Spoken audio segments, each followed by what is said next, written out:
ಶ್ರೀ ಆದಿ ಚಂಡಿಕೇಶ್ವರಿ ಶ್ರೀ ಮಹಾಭದ್ರಕಾಳಿ ಅಮ್ಮನವರ ವಾರ್ಷಿಕೋತ್ಸವ 13ನೇ ವರ್ಷದ ಅದ್ದೂರಿ ಜಾತ್ರಾ ಮಹೋತ್ಸವ. ಡಾಕ್ಟರ್ ಅಗರ್ಭನಾಥ್ ಅಘೋರ್ ಭೈರವಿ ಅಮ್ಮನವರ ಅಮೃತ ಹಸ್ತಗಳಿಂದ ಮಹಾಹೋಮ.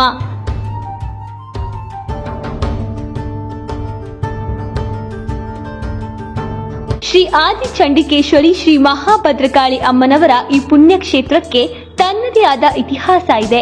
ಇಲ್ಲಿನ ವಿಶೇಷತೆ ಏನೆಂದ್ರೆ ಇಲ್ಲಿ ಪ್ರತಿದಿನ ನೆರವೇರುವಂತಹ ಪೂಜಾದಿ ಕೈಂಕರ್ಯಗಳೇ ವಿಶೇಷ. ಹೌದು ವೀಕ್ಷಕರೇ, ಪ್ರತಿ ವರ್ಷದಂತೆ ಈ ವರ್ಷವೂ ಸಹ 13ನೇ ಅದ್ದೂರಿ ಜಾತ್ರಾ ಮಹೋತ್ಸವ ಬಹಳ ವಿಜೃಂಭಣೆಯಿಂದ ನೆರವೇರಿತು. ಅದಕ್ಕೆ ಸಾಕ್ಷಿ ಈ ಭಕ್ತ ಸಾಗರ.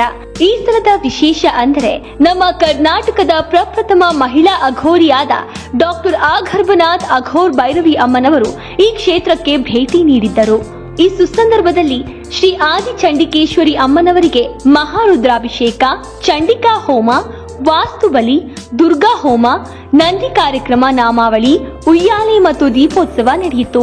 ಇಷ್ಟು ಮಾತ್ರವಲ್ಲ, ಹೊಳೆ ಪೂಜೆ, ಮಂಗಳ ವಾದ್ಯಗಳೊಂದಿಗೆ ನಡೆಮುಡಿ ಕಳಶದೊಂದಿಗೆ ಪುರಪ್ರವೇಶ, ಕೆಂಡೋತ್ಸವ, ಮಹಾಮಂಗಳಾರತಿ, ತೀರ್ಥ ಪ್ರಸಾದ ವಿನಿಯೋಗ, ಪೂರ್ಣಾಹುತಿಯ ನಂತರ ಅನ್ನದಾನ ನಡೆಯಿತು.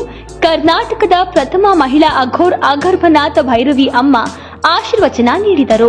ಅಘೋರಿಗಳ ಜೀವನಕ್ಕೆ ಸಿದ್ಧವಾಗಬೇಕಾದರೆ ಸರ್ವ ತ್ಯಾಗಕ್ಕೆ ಅಣಿಯಾಗಬೇಕು.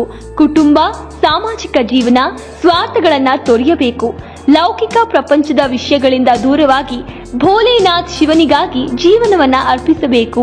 ಆಗ ಮಾತ್ರ ಸಿದ್ಧಿ ಪ್ರಾಪ್ತಿಯಾಗುತ್ತದೆ ಎಂದರು. ಸಿದ್ಧ ಧನ್ವಂತರಿ ದಳ ಮಹಾವಿದ್ಯಾ ಮೃತ್ಯುಂಜಯ ಹೋಮ ನಡೆಸಲಾಯಿತು. ಕ್ಷೇತ್ರಪಾಲ ನಾಗವನ ಚೌಡಮ್ಮ ಭೂತರಾಜನಿಗೆ ವಿಶೇಷ ಪೂಜೆಯನ್ನ ಸಲ್ಲಿಸಲಾಯಿತು. ಆದಿ ಚಂಡಿಕೇಶ್ವರಿ ದೇವಸ್ಥಾನದ ಪ್ರಧಾನ ಅರ್ಚಕರು, ದೇವಸ್ಥಾನ ಸೇವಾ ಸಮಿತಿಯ ಪದಾಧಿಕಾರಿಗಳು, ಸದಸ್ಯರು, ಗ್ರಾಮಸ್ಥರು ಭಾಗವಹಿಸಿದ್ದರು.